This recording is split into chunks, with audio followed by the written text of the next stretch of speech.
आपका अपने YouTube channel genius study point पर फिर से स्वागत करता हूं। मैं आपके लिए नंबर सिस्टम से संबंधित एक नई वीडियो लेके आया हूं, जिसमें हम इकाई का अंक ज्ञात करना सीखेंगे। इकाई के अंक ज्ञात करना दो तरह से होता है। एक तो सिंपल क्वेश्चन आते हैं परीक्षा में और दूसरे घात वाले क्वेश्चन आते हैं। तो सबसे पहले हम सिंपल क्वेश्चन को देखेंगे। देखिए, जैसे ये क्वेश्चन है, इकाई का अंक ज्ञात करने में 326 गुणा 275 गुणा 178 गुणा 224 का इकाई अंक ज्ञात कीजिए। का इकाई अंक ज्ञात करो। का इकाई अंक ज्ञात करो। तो देखिए, हम इसमें क्या करेंगे। एक तरीका तो यह है कि हम इन सब की गुणा करें, लेकिन गुणा करना इतनी आसान नहीं है, काफ़ी समय लगेगा। तो हमें समय बचाना है, तो हम इसमें कुछ नहीं करते, बहुत ही सिंपल है। हम केवल इनके इकाई के अंक को ले लेंगे। जैसे इसके इकाई का अंक 6, इसका 5, इसका 8 और इसका 4। तो हम केवल इनकी इकाई अंकों की गुणा कर देंगे। तो देखिए, 5 6 30 और 3 8 24 यानी 240 और 240 की 4 से गुणा करेंगे तो 24 चौका 96 यानी 960 आएगा। तो 960 में इकाई का अंक क्या है? आपका 0 है। तो इस पूरे क्वेश्चन का इकाई का अंक 0 होगा। लेकिन और भी समय बचाने के लिए हम क्या करेंगे, हम इनकी पूरों की गुणा नहीं करेंगे। हम जैसे 5 6 5 30 इसमें गुणा किया तो क्या आया? 0। जो भी यहाँ अंक आएगा हम इसके अगले अंक में गुणा करेंगे। 0 की 8 में करेंगे तो क्या आएगा? 0। फिर 0 आया तो 0 के फिर 4 में करेंगे तो क्या आएगा? 0 आएगा। तो इस तरह से केवल हम इकाई के अंक को ही ले लेके आगे गुणा करते चले जाएंगे और हमें अंक ज्ञात हो जाएगा। एक और हमने देखा, यदि किसी अंक में 5 और इकाई का अंक सम आ जाता है एक भी, तो हमारे इकाई के अंक का मान हमेशा 0 होता है। तो वहां पर हमें क्वेश्चन आगे करने की कोई जरूरत नहीं है। इस ट्रिक को भी हम याद करेंगे। आगे बढ़ते हैं। घात वाली संख्याओं में इकाई का अंक ज्ञात करना। घात वाली संख्याओं में इकाई अंक ज्ञात करना। इकाई अंक ज्ञात करना, इसका एक तरीका है, हम जितनी भी किसी भी अंक पे घात होगी उसको केवल 4 से भाग देंगे और जो शेष बचेगा उसी को उस अंक पे घात मानेंगे। देखिए कैसे, ये 378 है, इस पे घात 165 है। तो हम क्या करेंगे, 165 को 4 से भाग देंगे। 4 चौक 16, कितना 5 उतार लिया, 4 एकम 4, शेष कितना बचा? 1। तो हमें कुछ नहीं करना, केवल हम शेष को ही घात मानेंगे। शेष को ही क्या करेंगे? हम घात मानेंगे। तो अब ये घात 165 नहीं है, बल्कि ये घात क्या है? ये केवल 1 है। तो अब हम क्या करेंगे, 378 पे घात 1। ये भी 378 की हमें जरूरत नहीं है, केवल हम इसमें से इकाई का अंक लेंगे, यानी 8 पे घात 1। तो 8 पे घात 1 का मतलब क्या होता है? 8 होता है। तो इस क्वेश्चन का उत्तर क्या हुआ? इकाई का अंक इसमें क्या हुआ? 8 हुआ। क्लियर? It's okay.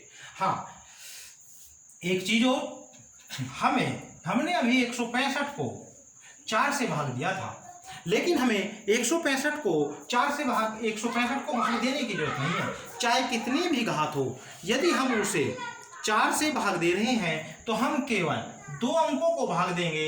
यदि जब 4 से भाग देंगे तो जो भी हमारा शेष आएगा वही शेष होगा। तो जैसे हम 4 से इसे भाग देंगे, 4 एकम 4, 2 उतार लिया 5 का, 4 6 24, तो शेष कितना बचा? 1। तो देखिए, अब भी एक ही शेष है और पहले भी एक ही शेष था। तो हमें इस बड़ी संख्या को भाग देने की जरूरत नहीं है, केवल इकाई के अंक, जो इकाई और दहाई से बनी संख्या होगी, हम केवल उसी को भाग देंगे और उसी से हमारे शेष का पता लग जाएगा। तो हम इस तरह किसी भी संख्या का इकाई का अंक ज्ञात कर सकते हैं। आगे देखिए,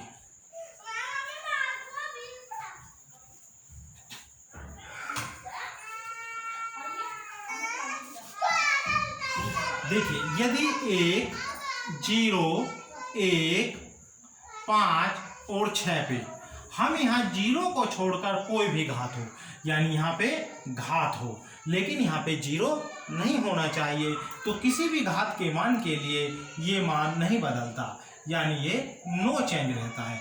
जैसे 7, 3, 2, 0 पे घात 85, तो इकाई का अंक क्या होगा? इकाई अंक, तो इसका इकाई अंक क्या होगा? 0। 7, 3, 2, 1 पे घात 17, तो इकाई का अंक क्या होगा? इकाई अंक क्या होगा? 1। 2, 7, 5 पे घात 87, तो इकाई अंक क्या होगा? 5। इसी तरह 8, 4, 2, 6 पे घात 77, यानी कुछ भी हो सकती है, तो इसका इकाई अंक क्या है? 6। यानी यदि 0, 1, 5 और 6 पे कोई भी घात है तो हमें उसमें 4 से भी भाग देने की जरूरत नहीं है, हम उसका इस तरह से डायरेक्ट इकाई अंक लिख देंगे, तो इसका इकाई अंक क्या होगा? ज्यों का त्यों रहेगा, यानी इसमें कोई भी परिवर्तन नहीं होगा, नो चेंज। हम आगे बढ़ते हैं। यदि बात करें, यदि 9 हम लेते हैं, 9 पे घात सम होगी, 9 पे घात सम होगी, तो इकाई अंक क्या होगा? 1 होगा। यदि 9 पे घात विषम होगी, 9 पे घात विषम होगी, तो इकाई अंक क्या होगा? इकाई अंक का मान 9 होगा। फॉर एग्जाम्पल देखिए 7, 8, 2, 9 पे घात 198, तो ये कितनी घात है?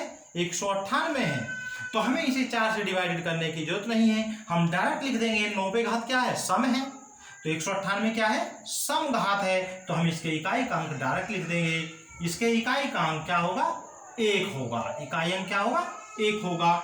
इसी तरह 4, 5, 6, 9 है ये, इस पे घात हम 97 चढ़ा देते हैं। 97 क्या है? विषम है, और जब ये विषम है, ये घात कैसी है? विषम है, तो विषम है तो इसका मान नहीं बदलेगा, तो यहाँ पे इकाई का मान, इकाई अंक क्या होगा? इकाई अंक, इसका इकाई अंक 9 ही रहेगा। तो इन संख्याओं में हमें 4 से भी भाग देने की जरूरत नहीं है। ठीक है, आगे बढ़ते हैं। इससे आगे बढ़ते हैं। यदि 2, 4, 6 और 8 ये कोई इकाई अंक है, इकाई अंक है, ये संख्या का ये इकाई अंक है, और इस पे घात 4 हो जाती है। जब 4 हो जाती है तो इकाई के अंक का मान क्या होगा? इकाई अंक मान आएगा 6। क्यों? क्योंकि हमें देखिए 2 पे घात 4 लेते हैं हम, तो 2 गुना 2 गुना 2 गुना 2, तो क्या होगा? 2 दूनी 4 दूनी 8 दूनी 16, तो इकाई का अंक कितना है? 6। इसी तरह हम 4 पे घात यदि 4 करते हैं, तो 4 गुना 4 गुना 4 गुना 4, तो क्या होगा? 4 चौक 16, 16 का 6 कहाँ से लगाए? 6 चौक 24, 24 का 4 का, हाँ 4 का, और 4 चौक 16 का 6 का, तो यहाँ पर भी इकाई का अंक 6 आएगा, या आप पूरी संख्या भी लिख सकते हैं गुना करके। नेक्स्ट, यदि हम 6 नहीं आएगा, यहाँ केवल 8 आएगा, 6 का तो 6 ही रहेगा, 8। यदि हम 8 लेते हैं, 8 पे घात 4 करें, तो 8 गुना 8 गुना 8 गुना 8। अब हम यदि इसे करें 8 8 64 का, 4 का, फिर 4 के गुना करेंगे, 4 8 32, 32 का 2 का लेंगे, और 2 8 16, और 16 का 6 का लेंगे, 8 8 64, 64 में 4 को लेंगे, तो इस तरह क्या हुआ? इकाई अंक क्या आएगा? 6। इकाई अंक कितना आया? 6। तो इन सब में इकाई अंक 6 आता चला जाएगा।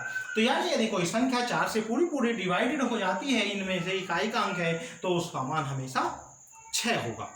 आगे बढ़ते हैं।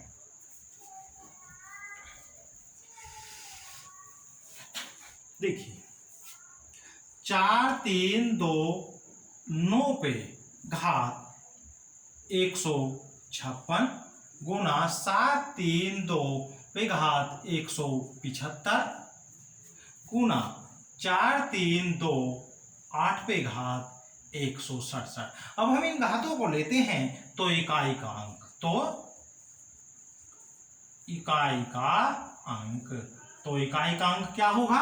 इकाई का अंक बताओ, इकाई का अंक बताओ।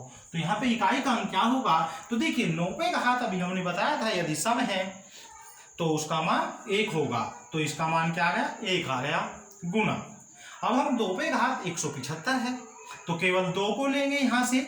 अब घात कितनी है, 175 है, 175 को कितने से भाग देंगे, 4 से। लेकिन हमने कहा 175 को देने की भाग जरूरत नहीं है, केवल 75 को भाग दीजिए 4 से। तो 4 एकम 4, कितने बचे, 3।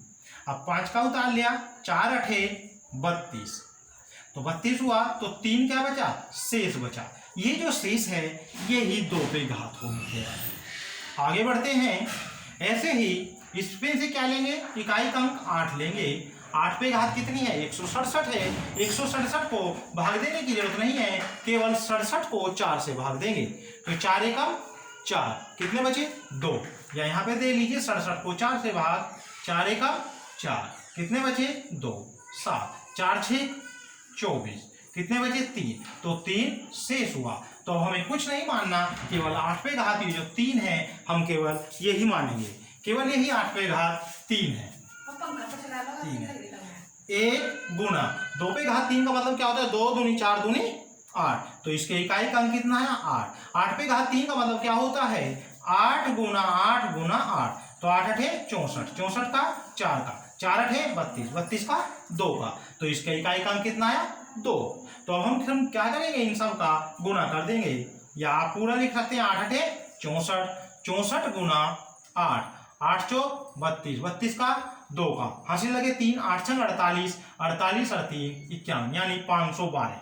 आप चाहें तो यहाँ पे 512 लिख सकते हैं, लेकिन हम यहाँ पे 1 लेंगे, इसका 8 लेंगे और इसका 2 लेंगे।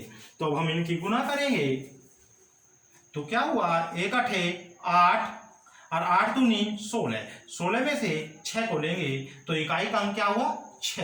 तो यहाँ पे इकाई अंक कितना है, इकाई अंक 6। तो इस तरह से हम किसी भी क्वेश्चन को हल कर सकते हैं। इससे ज्यादा और कोई क्वेश्चन नहीं आता इकाई के अंक का। उसको एक